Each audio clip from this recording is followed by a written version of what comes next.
Most new or intermediate level divers, if you live in Christchurch, New Zealand, you're probably going to end up here at Wainui. This is where you learn to spearfish in Christchurch.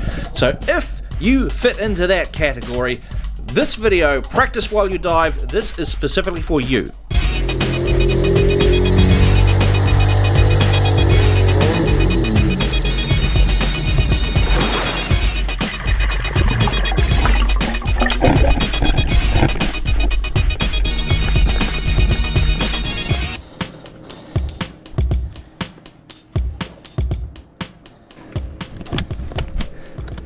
Hey, welcome to season 5. Can you guess where we are?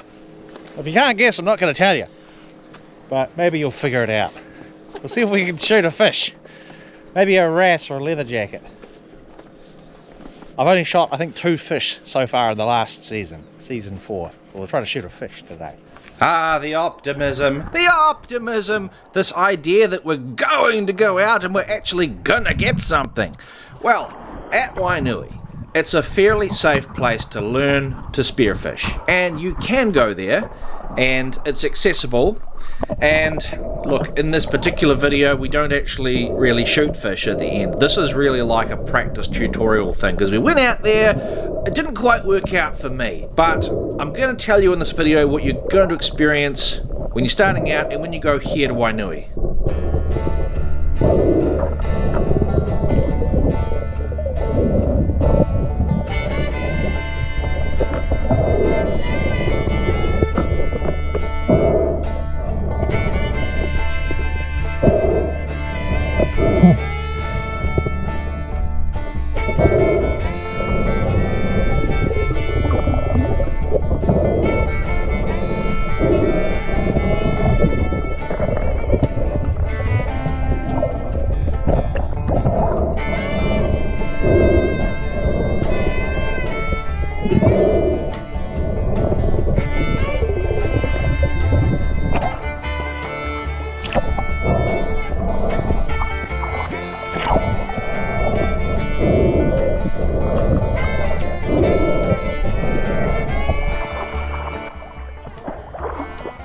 Plenty of powers, but they would look like they're about 115. I pulled off about 3, 2 or 3.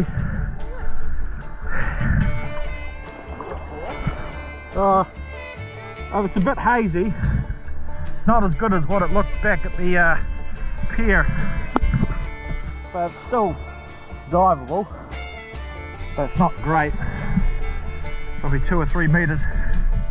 So many people, they learn to power dive before they learn to spearfish, and it was the same for me. And when you go to Wainui, look, this is 3 points, it's accessible, it's a shore dive accessible location.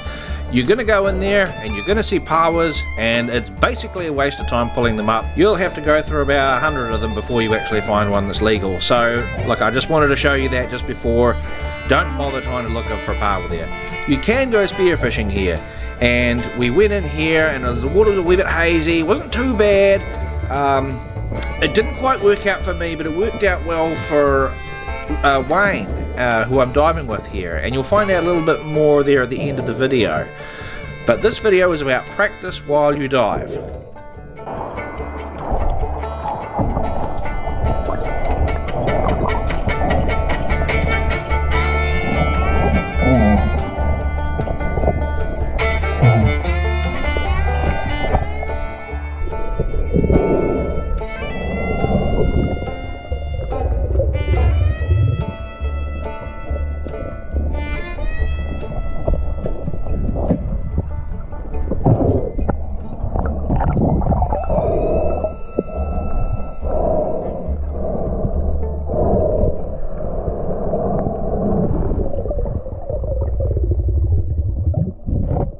So of course, one of the things that happens when you go diving, you often end up with what I call the consolation prize. And in this case, the consolation prize is a catch bag full of green shell mussels, which I'm pulling off the rocks right here. What you can't see in the video is that when we cooked up those things later on, they were absolutely chock loaded full of parasites. Not too flash. Anyway, you go diving, and the point that I want to make right off the bat before I lose your interest in this video is when you're diving and you've got something in mind, also keep in mind your practice and think about how you're swimming and what you're doing. You should be practicing whilst you're spearfishing, whilst you're diving.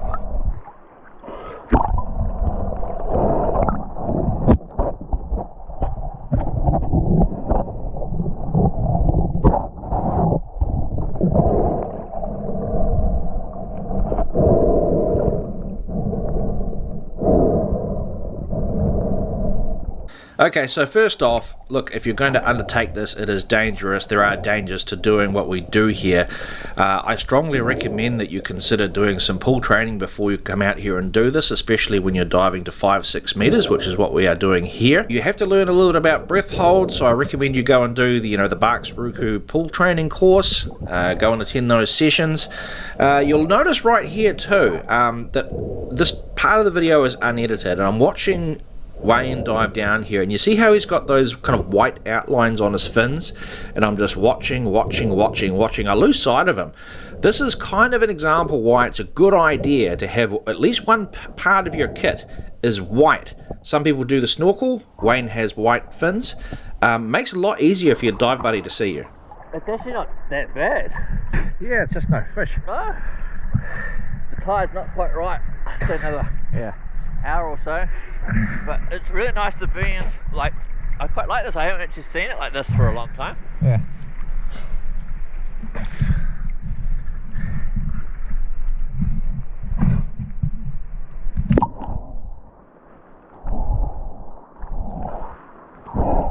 And one of the components you have to learn about is your recovery time as well.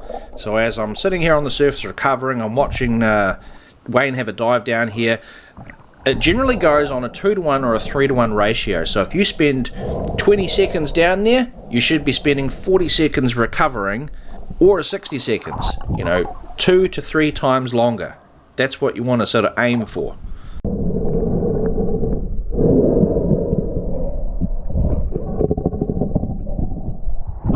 So I'm doing a big breathe up here, and I'm heading down, and I'm going down under about 5 meters of water. I did probably 20 or 30 or 40 of these repetitions over the course of this dive. We were in the water for about an hour and a half. So you get down there, and you try to stay as still and as calm as you can. Look out for the fish. The CO2 level is building up inside your body, and you have to come back up. So, there's a lot of repetition of this. This is what diving is, and it's not all comfortable. You're going to feel sick when you've got that CO2 build up in your body, but this is practice. Practice while you dive. And you're always learning something. Here, I observed Wayne disconnect his gun and then clip his float onto one of the kelp stalks. Because we've basically got no current here. We're still a little bit before the high tide. Really, the fish haven't actually showed up yet. So what he's doing, he's clipped on to the kelp stalk, and I'm copying him. I've disconnected my float line. I'm clipping it on. It's not really the ideal perfect clip for the job, but it's going to work, and that is going to allow me to free up my gun and dive up and down amongst this kelp without the float line getting all snagged up all the time.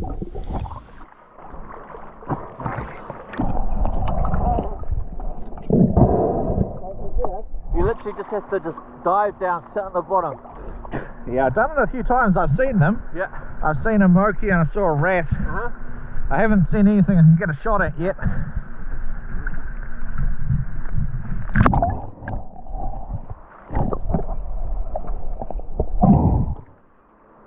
Okay, the next 2.5 minutes are going to be one large unedited clip, and I really want to show you this in real time. It's important to see it in real time. Here we've got the big breathe up and we're diving down. And the reason I'm showing it in one big long take is that when people make these YouTube videos, they're kind of making the highlight reels, and you're not seeing the repetition, the up and down and up and down, and then the recovery time. So I'm coming back up, and this is approximately a 24-second breath hold. Coming back up to the surface, nothing spectacular. There's plenty of guys that can do way longer than that, but I'm not terribly fit, so I'm now starting my recovery time. This recovery period will last 74 seconds, which is roughly 3 times the length of my previous dive. The previous dive was 24 seconds. Times that by 3 is 72 seconds.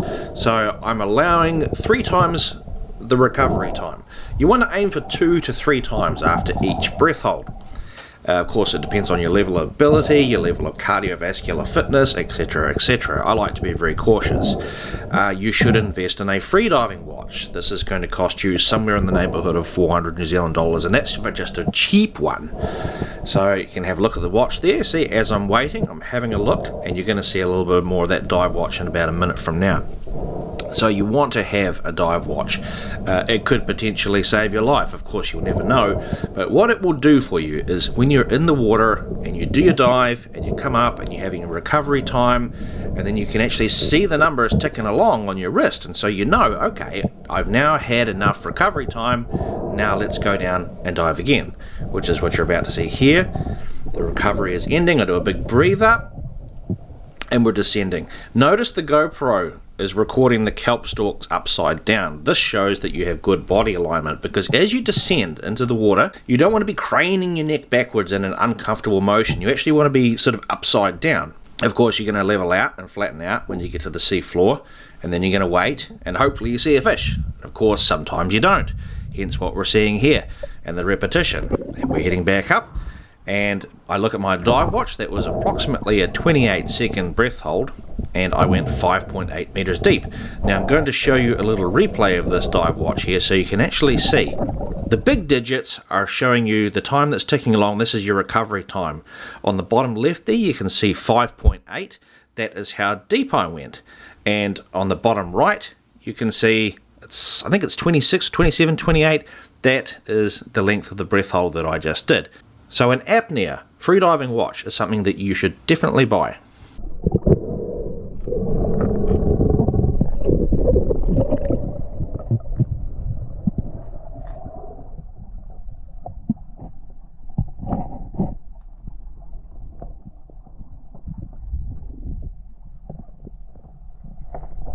One of the things you'll have to figure out for yourself is how do you actually hold your spear gun when you're diving up and down. And there isn't really a right answer for this. It's going to depend on yourself and the species of fish you're going after, the depth, what you're comfortable with, your personal style. There isn't really a right answer. What I tend to do is I hold the spear gun pretty much in the middle of the gun, and I hold it close to my chest.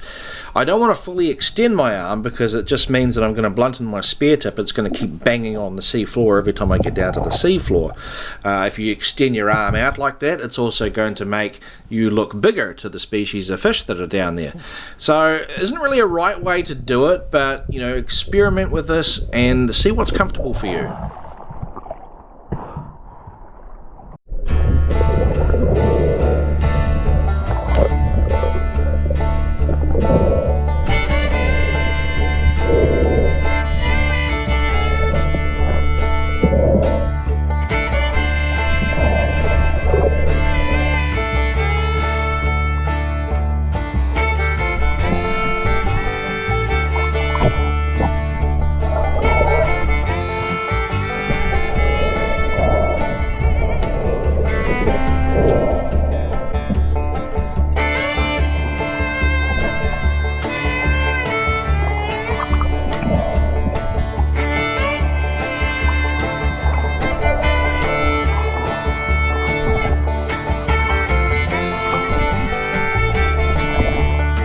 There's a lot to learn about diving, especially if you're in that beginner or beginner intermediate level. And look, I'm not a qualified, freediving instructor.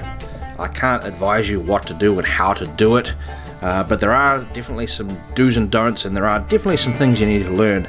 And as I said at the beginning of the video, if you have not yet participated in a Barks Ruku pool training day, you should absolutely do that. Go to at least one session at a bare minimum, preferably go to several sessions.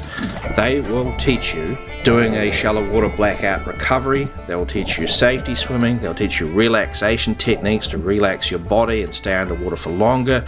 You'll work on your technique, your finning, etc, etc, etc. And then when you're getting out into the ocean here, this is when you're really starting to put it into practice. So do a pool training day.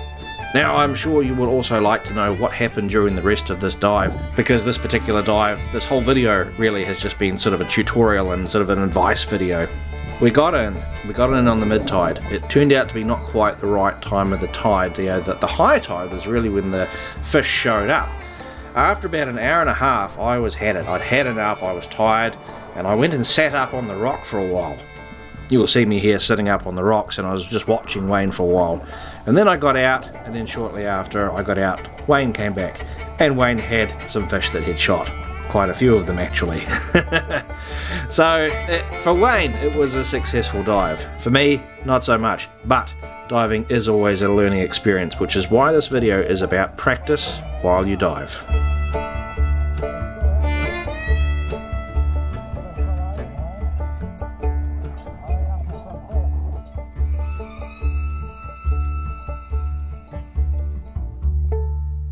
So here we are again. Why are we always here? Because this is really where you come.